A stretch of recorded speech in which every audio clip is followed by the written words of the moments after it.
예쁜하고 인사하겠습니다. 잘 오셨습니다. 우리 같이 인사하겠습니다. 예, 우리 한 번 더 인사하겠습니다. 기도 응답 받으시기 바랍니다.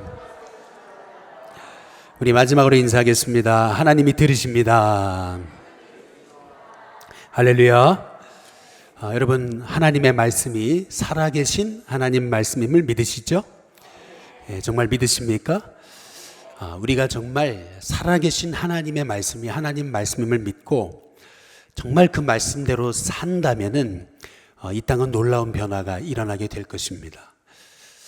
별로 아멘을 안 하시는데 아마 정말 우리가 말씀대로 살면 충격적인 일이 일어날지도 몰라요. 우리가 말씀대로 안 살아서 그렇지, 할렐루야. 말씀대로 안 살아서 그렇지, 정말 말씀대로 살면은 이 세상은 충격받습니다. 놀라운 일이 벌어지게 되어 있습니다. 그게 이제 초대교회였거든요. 초대교회 성도들 말씀대로 그냥 살았잖아요. 이제 그러다 보니까 어떤 현상이 나타나냐면은 로마 사회는 계급 사회입니다.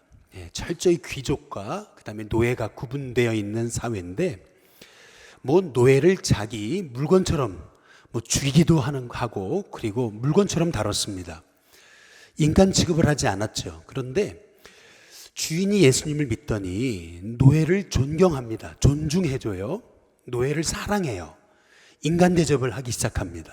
노예도 그냥 주인을 눈가림만 하고 그냥 주인이 볼 때만 일하는 거지, 그냥 주인이 이렇게 볼 때만 하는 척하고 그러는 거죠. 뒤로 가서는 다 딴짓하고 그러는데, 예수님을 믿은 노예들이 정말 주인을 주님 대하듯이 대하기 시작하고 마음으로 주인의 말씀에 순종하기 시작하고 위에 있는 권세에 복종하기 시작하고 이제 이러기 시작하니까 이게 사실 로마에서는 이게 혁명적인 일이었습니다.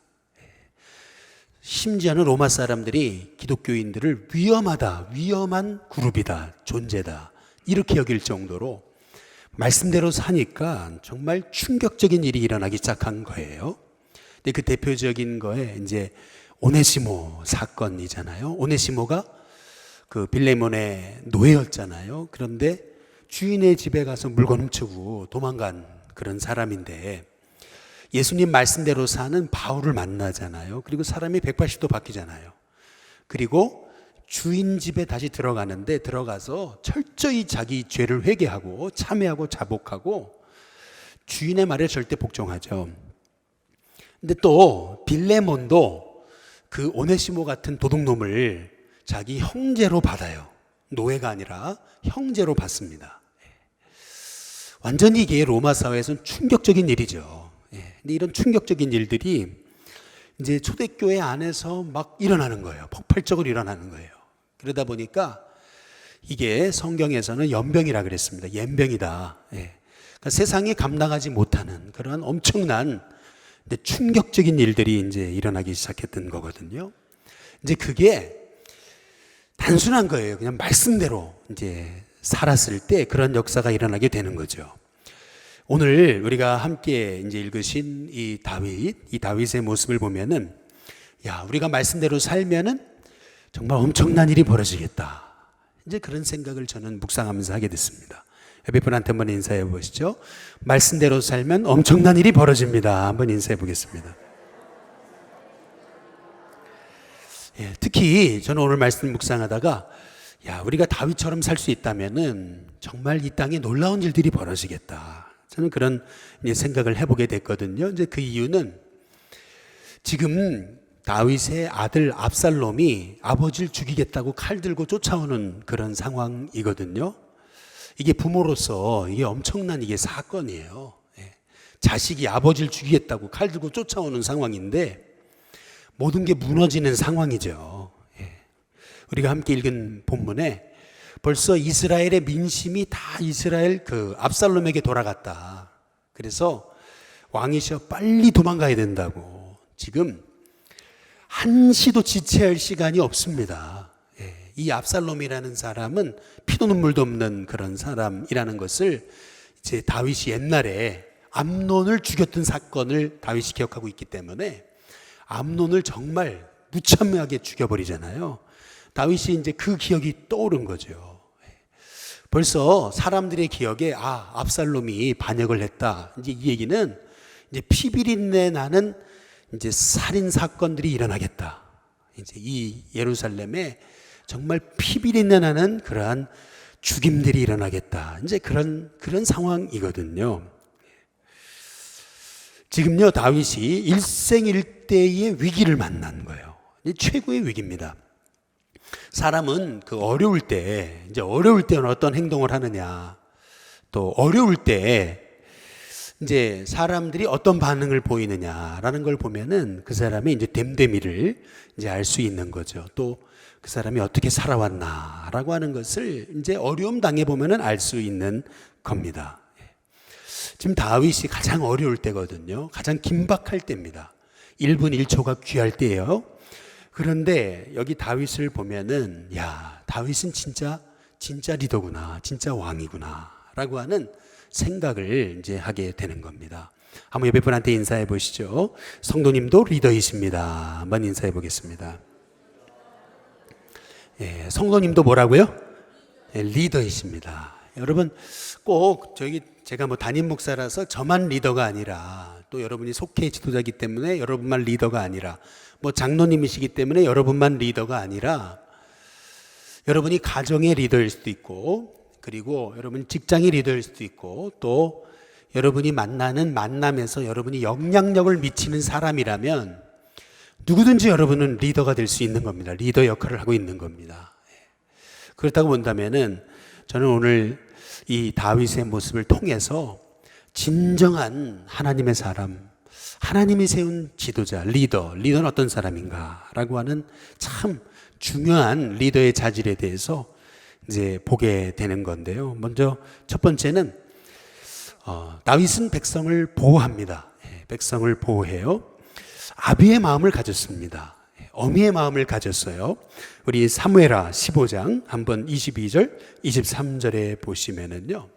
이게 지금 무슨 상황이냐면은 압살롬이 이제 구테타를 일으켰습니다. 이제 도망가셔야 됩니다. 한시가 급합니다. 도망가지 않으면은 압살롬이 이제 아버지를 죽일지 모릅니다. 빨리 도망가십시오. 라는 상황입니다. 한시가 급해요. 이제 그런 상황이에요. 근데 여기 잘 보시면은 22절에 한번 같이 읽어보시죠. 같이 있습니다. 시작. 다윗이 이때에게 이르되, 그 다음 뭐죠? 앞서 건너가라. 너 먼저 가라. 라는 얘기죠. 하매 가드 사람 이때와 그의 수행자들과 그와 함께한 아이들이 그 다음 뭐죠? 다 건너갑니다. 이때만이 아니라 아이들까지 다 보내요. 23절에 같이 한번 읽어보시죠. 같이 있습니다. 시작. 온 땅 사람이 큰 소리로 울며 모든 백성이 어떻게 해요? 누구를 앞선 거예요? 다윗을 앞서서 건너가는 겁니다. 다 건너가고 나니까 그 다음에 어떻게 하죠? 왕도 기드론 시내를 건너가니, 건너간 모든 백성이 이제 어디 길로 갔어요? 이제 광야길로 가는 겁니다. 이제 이게 이제 왜 이렇게 이제 중요한 거냐면은요. 제가 군 생활할 때에 김일성이 죽었습니다. 제가 최전방 철책선에, 7사단 화천 최전방 그 철책선에 제가 있을 때, 그때 김일성이 죽었어요. 그때에 여러분 북한에서 계속 음악 소리가 들렸습니다. 계속 노래 소리를 아주 그냥 밤새도록 그냥 하루 종일 틀거든요. 그 음악 소리는 뭐였냐면 이제 막 전쟁한다 막 그런 음악 소리였습니다. 당장이라도 북한에서 쳐들어올 것 같은 막 그냥 방송을 시작했어요. 아주 그냥 사람들에게 노이로제 걸릴 정도로 그렇게 방송을 해댔습니다. 그러니까 이제 저희 같이 있던 사람들이 했던 말이 뭔지 아세요? 저희의 그 얘기에 화두가 뭐였냐면은, 너 전쟁하면은 싸울래? 이제 이거였습니다. 너 전쟁하면 싸울 거야? 다들 뭐라 그러냐면, 야, 미쳤냐? 이제 이겁니다. 그러면 안 싸우면 어떻게 하려고? 그러면은 뭐라 그러냐면, 도망가야지. 다 도망간다고. 죄송합니다. 할렐루야. 이게 지금 철책선의 상황입니다, 지금. 우리 싸워봤자 소용없어. 그냥 우리는 총알바지야. 다 도망가야 돼. 막 이렇게. 저희 그 군대 최전방 GOP 철책선에 있었던 그 친구들이 했던 얘기입니다. 근데 오늘 보시면은 지금은 전쟁이 날 것 같은 상황도 아니고 전쟁이 난 상황입니다. 이미 압살롬이 전쟁을 시작했어요. 아버지를 향해서. 그런데 지금 막 백성들이 도망치고 있는 거예요. 그런데 어떻게 합니까? 사무엘하 15장 한번 17절 18절에 또 보시면은 왕이 그 다음 뭐죠? 나가매 모든 백성이 다 뭐죠? 따라서 벤메르하게 이르어 어떻게 했어요? 멈춰 섰습니다. 벤메르학 이제 좀 이따가 볼 텐데 18절에 보면은 그의 모든 신하들이 그 다음 뭐죠? 그의 곁으로 지나가고 이제 그 다음에 끝에 부분에 뭐라 그러죠? 왕 어디로요? 왕 어디요? 앞으로 행진하니라. 이제 이 말씀이 의미하는 것은 그겁니다. 여기 벤메르학이라고 하는 말의 뜻은 뭐냐면은 마지막 궁이다 라고 하는 뜻이 있습니다. 이게 뭘 의미하는 거냐면은 지금 백성들이 도망치잖아요. 지금 한시가 급해요. 도망쳐야 됩니다. 그런데 다윗은요 먼저 도망치지 않아요. 오늘 여기 성경에 보면은 다 보내요. 아이들도 보내고 또 사람들도 보내고 백성들도 보내고 신하들도 다 보내요. 왕 앞에 다 보냅니다. 마지막 궁에 딱 서가지고 다 도망치는 걸 보고서 그리고 자기는 마지막에 갑니다. 저는 이 성경 구절을 읽으면서 야, 참 다윗의 그 왕으로서의 마음, 리더로서의 마음, 저는 그것을 이제 살펴보게 되는 거죠. 백성을 생각하면서 먼저 살겠다고 도망치는 게 아니라 지금 아들이 쿠데타를 일으킨 거는 다 내 책입니다. 내 책입니다. 이렇게 생각하고 백성을 다 보내요. 자기 앞으로 먼저 가라 그래요. 다 먼저 가라. 다 보내요. 그리고 마지막 궁에 딱 서가지고 백성이 다 도망치는 걸 보고 자기는 마지막에 도망칩니다. 마지막에 그들과 함께 광야로 들어가게 되는 걸 볼 수 있습니다. 근데 이 말씀이 이제 우리에게는 굉장히 이제 도전이 되는 거예요. 사람은 힘들고 어려울 때 그 사람의 본성이 드러나는 거거든요. 힘들고 어려울 때 하는 행동을 보면은 이제 그 사람의 진짜 마음이 나오는 겁니다. 근데 지금 한시가 바빠요. 압살롬이 쿠데타를 일으킨 거는 아버지를 죽이려고 하는 거예요. 아버지를 죽이려고. 그런데 아버지는 끝까지 백성을 살리려고 백성을 끊임없이 자기 앞으로 보내. 먼저 가라. 앞서 가라. 아이들도 가라. 다 먼저 가라. 그런 다음에 마지막 궁에 이르러서 딱 멈추어 서서 백성이 가는 걸 다 보고서 자기는 이제 다음에 백성이 지나가고 나서 자기가 이제 광야로 들어갑니다. 오늘 이 말씀을 통해서 우리는 참 아비의 마음, 참 어미의 마음을 가지고 영혼을 섬기는 그러한 다윗의 모습을 볼 수가 있습니다. 전에 한번 말씀드렸죠. 그 황수관 박사가 일본에 있을 때 그 앞에 탁 폭탄이 떨어졌는데 그 순간 어머니는 아이들을 탁 끌어안고 탁 주저앉았는데 아버지는 절로 튀어가시더라는 거죠. 그리고 나서 딱 터지고 나서 이제 다 사건 종료된 다음에 뒤를 보니까 엄마는 애들하고 같이 끌어안고 있는데 자기 혼자서 살겠다고 절로 이제 달려가신 아버지가 그러시더라는 거죠. 다시는 나 혼자만 살겠다고 어려움이 있을 때 도망치지 않겠다. 이제 그러셨다는 얘기 있잖아요. 여러분 이게 사실은 뭐 아버지도 뭐 그러려고 그러셨겠어요. 그러나 이제 오늘 이 다윗의 이제 말씀을 보면서 그 어미의 마음, 자식들을 살리려고 자식들을 끌어안고 그 파편이 튀는 그 폭탄이 터진 상황에서도 아이들을 살리려고 아이들을 끌어안고 자기는 그 파편의 방패막이가 되려고 했던 그 어미의 마음, 어머니의 마음, 그 잊을 수 없다라고 하는 거. 저는 이것이 우리가 배워야 될 다윗의 그 리더의 모습이다라고 하는 것을 제가 깨닫게 됩니다. 한번 예배분한테 인사해 보시죠. 참 어미의 마음을 가지시기를 바랍니다. 한번 인사해 보겠습니다. 뒤에 분들한테도 참 어미의 마음을 가지시기를 바랍니다.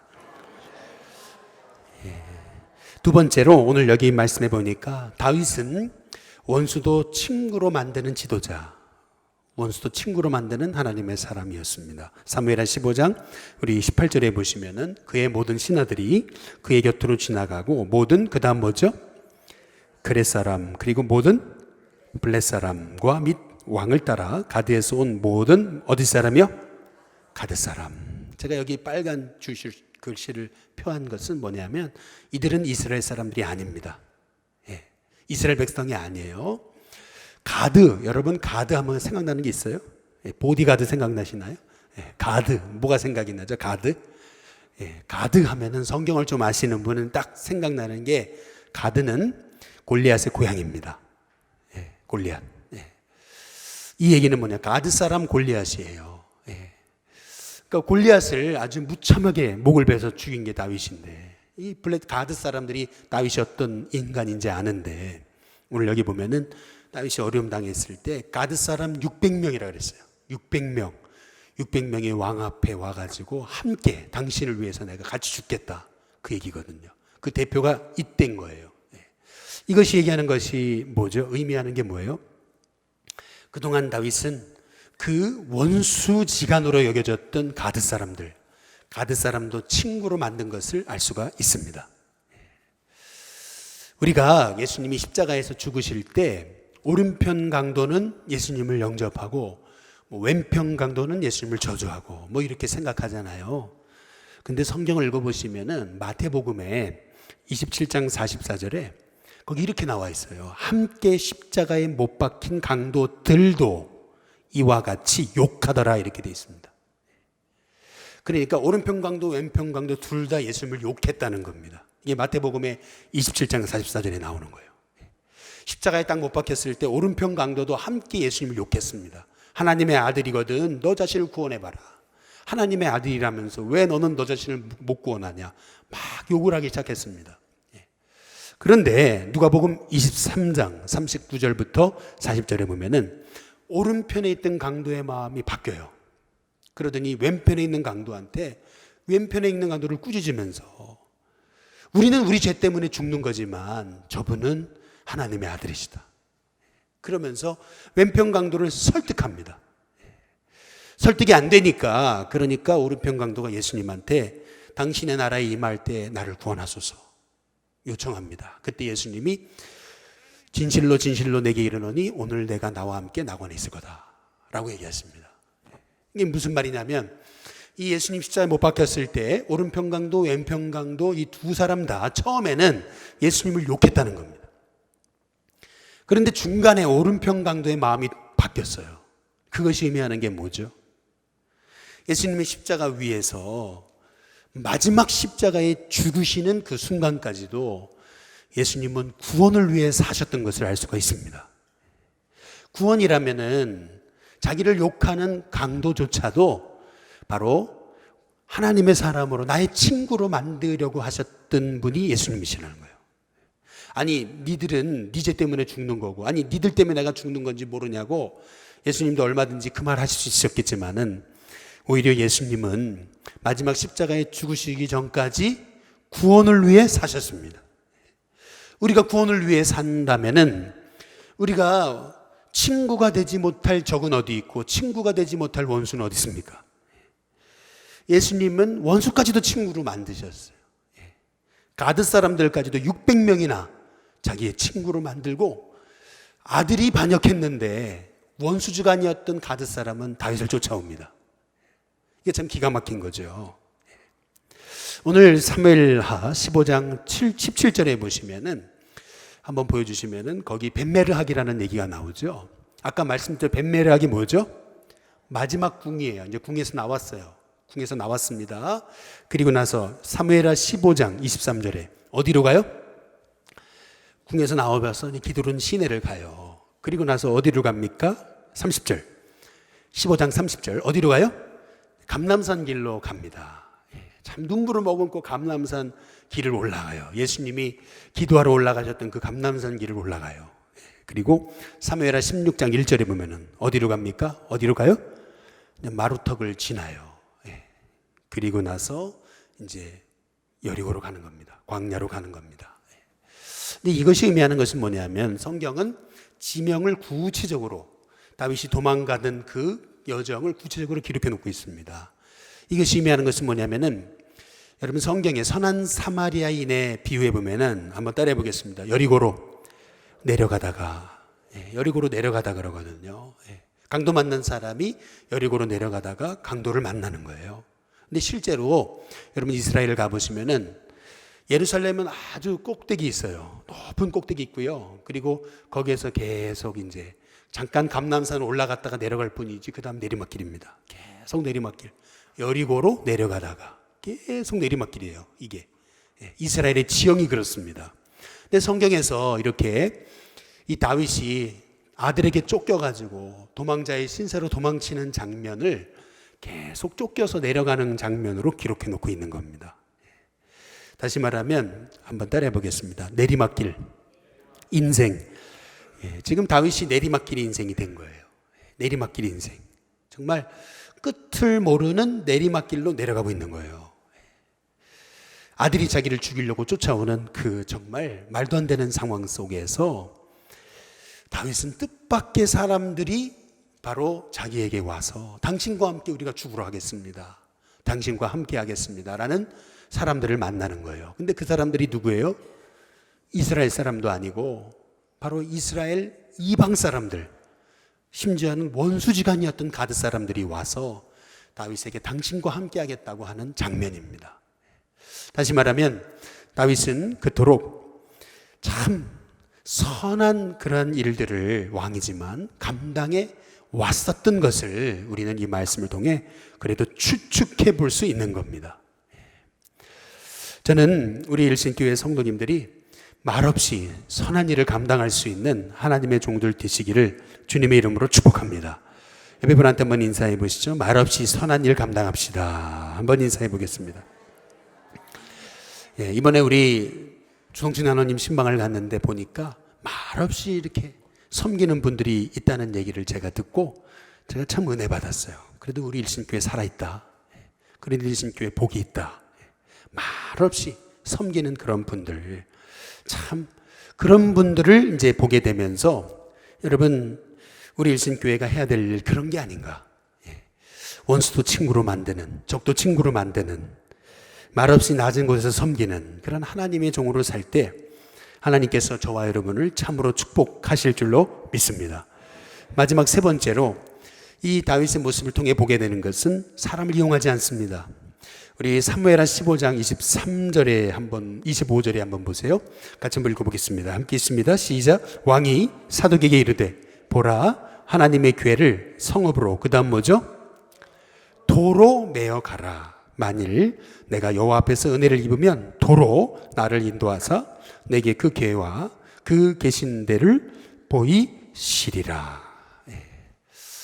다윗이 어려움 당한 것을 알고 사독이 다윗이 그렇게 좋아하는 법궤, 하나님의 궤를 메어다가 가지고 옵니다. 어려움 당했지만은 이 법궤가 우리 왕을 지켜주실 거라고 그러면서 그 법궤를 이제 메어 가겠습니다. 이제 그래요. 법궤가 왜 이렇게 중요한 거냐면은 법궤는 하나님의 임재를 상징하는 거거든요. 그래서 다윗이 법궤가 그 예루살렘으로 들어올 때에 그렇게 다윗성으로 들어오는 그 장면을 보게 될 때에 다윗이 막 옷이 그냥 바지춤이 내려가는지도 모르고 춤췄던 것은 그만큼 이 법궤는 이스라엘에 있어서 하나님의 임재의 상징인 거예요. 다윗에게 있어서 이 법궤는 정말 그의 마음의 중심에 있는 너무나 중요한 겁니다. 근데 그거를 알고 이제 사독이 그 법궤를 가지고 메고 오는 거거든요. 근데 다윗이 뭐라 그러죠? 하나님의 궤를 다시 예루살렘 성읍으로 도로 메고 가라. 도로 메고 가라. 그러면서 뭐라 했냐면 내가 정말 하나님 앞에 은혜를 입었다면 하나님은 나를 반드시 인도하고 하나님은 반드시 선한 곳으로 나를 인도하 보이시리라 라고 얘기하는 것을 이제 볼 수가 있습니다. 전에 여러분 다윗은요 그 바세바 사건이 있을 때 사람을 이용했거든요. 요압을 이용해가지고 그래서 우리아를 죽이기 위해서 밑에 사람들을 이용해가지고 아주 순진한 군사들을 이용해가지고 우리아를 전쟁 한복판에 맨 최정반에 보내놓고 자기도 쑥 빠지고 그래서 결국 우리아를 죽여버리거든요. 다윗은 철저히 사람을 이용했습니다. 근데 그 사건 이후에 나단 선지자가 다윗을 죄를 지적하잖아요. 당신이 얼마나 파렴치한 죄인인지 아냐. 그때 다윗이 회개하잖아요. 철저히 회개합니다. 나의 그 음란한 범죄만이 아니라 그렇게 사람들을 이용하고 사람들을 죽이고 했던 그러한 그 파렴치한 그 왕으로서의 모습을 회개하는 거예요. 그리고 나서 다윗은 철저히 회개하고요. 그리고 나서 다윗은 내가 사람도 이용하지 않을 뿐만 아니라 하나님도 이용하지 않겠다. 지금 법궤를 메고 간다는 것은 하나님을 이용하려는 거거든요. 나 하나님 이용하지 않겠다. 철저히 법궤가 다시 성읍으로 돌아가도 하나님은 나를 인도하실 것이다. 이제 그 믿음을 가지고 다윗이 고백하는 거예요. 여기 우리 사무엘하 15장 31절에 보시면은 이제 마지막으로 같이 한번 읽어보겠습니다. 함께 있습니다. 시작. 어떤 사람이 다윗에게 알리되 압살롬과 함께 모만한 자들 가운데 누가 있어요? 아히도벨이 있나이다 하니 다윗이 이르되 뭐라 그러죠?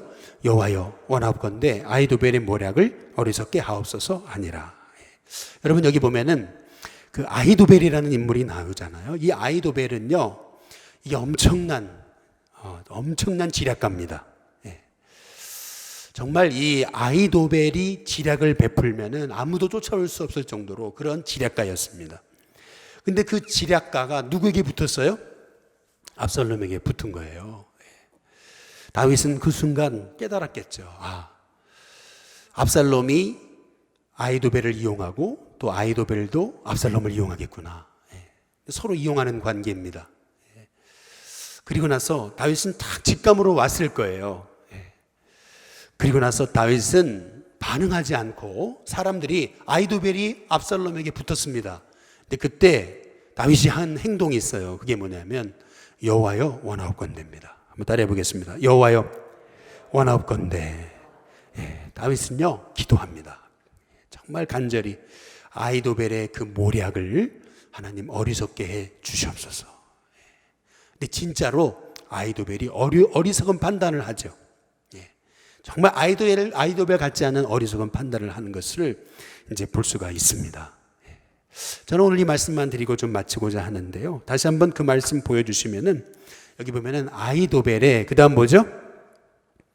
한번 따라해 보겠습니다. 모략.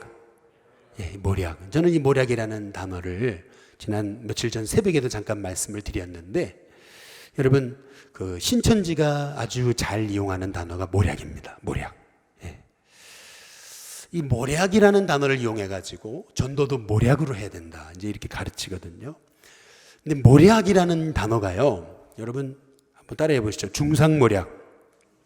중상모략이라는 단어가 있잖아요. 모략이라는 단어 안에 사람들을 이용해서 거짓으로 이용해서 그래서 사람들을 해치는 그게 이제 모략이거든요. 그런데 이사야서 11장 2절에 보면은 성령님을 모략의 영이라 그래요. 모략의 영. 이제 그러니까 이제 신천지에서는 우리도 모략할 수 있다. 하나님도 모략하시는데 이제 이렇게 해서 모략을 해도 된다 이렇게 가르친다는 거죠. 그런데 여기서 말하는 모략이라는 단어는 거짓말로 남을 해치는 것을 얘기하는 게 아니라 성경에서 말하는 모략이라는 단어는 이게 지혜 아니면은 전략 뭐 이런 단어예요. 이게 나쁜 단어가 아니고 사실은 좋은 단어로 쓰여진 건데 그래서 여러분 번역이라는 게 이게 번역을 잘해야 되는 거죠. 근데 그 모략이라는 단어를 신천지에서 잘못 이해를 해가지고 모략이 하나님도 모략 거짓말 하시는데 우리도 거짓말할 수 있다. 이제 그래서 전도할 때 어떻게 하냐면은 이제 무슨 선교사님 만나러 가가지고 뭐 치우기도 해준다고 이제 이렇게 해서 붙여주거든요. 전에 우리 청년 하나가 와가지고 어떤 선교사님이 성경 공부 해준다는데 뭐 교회 이름 해가지고 얘기하는데 저한테 얘기를 하는 거예요. 가도 되냐고. 그래서 제가 얘기를 하니까 이 친구가 설득을 안 당해요. 그래서 제가 너 일로 와 해가지고 컴퓨터를 보여줬어요. 그리고 선교사님쯤 되면은 야, 내 이름 윤동규 쳐봐 거기. 윤동규 딱 치니까 인터넷에 쫙 뜨거든요. 제 기사가 쫙 떠요. 한번 쳐보세요. 할렐루야. 윤동규라는 기사가요. 옛날 15년 전, 20년 전 기사까지 쫙 떠요. 뜨지? 그래, 뜨지. 그러면 그 선교사님 뭐 어디서 선교했다며 유명하신 분이라 능력 있는 분이라며 그 선교사님 이름 쳐봐. 딱 치니까 안 뜨는 거예요. 안 뜨죠. 거짓말인데. 너 그 거짓말이야. 그거 선교사님이라는 거 다 거짓말이야. 너 거기 넘어가면 안 돼. 다행히 그 친구가 안 넘어갔습니다. 근데 이게 제가 무슨 말씀을 드리는 거냐면 이렇게 거짓말을 한다는 거예요. 거짓말. 이거를 모략이라 그러는 거예요. 모략. 모략해도 된다고 가르치는 거예요. 처음부터 거짓말을 쓰는 거예요. 그러나 여러분 우리는 아니에요. 이용하려니까 거짓말을 하는 거죠. 사람을 이용하려니까 거짓말을 하는 거죠. 그러나 우리는 아니에요. 우리는 정말 영혼 살리려고 하는 진심을 가지고 우리는 정말 순수하게 영혼 사랑하는 마음으로 그 영혼에게 다가서는 거예요. 정말 그 영혼 사랑하는 마음으로 그 영혼을 품는 거예요. 그게 우리의 전도 전략입니다. 그게 진정한 모략이에요. 그렇게 됐을 때 하나님께서 우리의 삶에 다윗처럼 다윗이 법궤도 가져가라. 하나님 다 도우실 거다. 그러면서 사람들 이용하지 않거든요. 그리고 철저히 하나님께 맡기거든요. 기도하거든요. 그랬더니 다윗을 이용하려고 했던 그런 사람들은 다 무너졌는데 오히려 하나님의 방법으로 진실하게 기도하고 나갔던 다윗은 하나님 살려주시거든요. 저는 우리 일신교회 성도님들이 여러분 하나님의 사람은 진실로 승부하시기를 주님의 이름으로 축복합니다. 정말 영원한 사랑하는 마음을 가지고 우리가 그 중심의 마음이 흩어지지 않게 해달라고 기도하면서 우리가 영혼도 상대하고 영혼도 대하고 영혼도 사랑하고 전도하고 하는 거예요. 그 진정한 영혼 사랑하는 마음으로 섬길 때 하나님께서 저와 여러분에게 정말 큰 은혜를 주셔서 저와 여러분 때문에 많은 영혼이 일어나는 하나님의 역사를 허락해 주시리라 믿습니다. 같이 기도하겠습니다.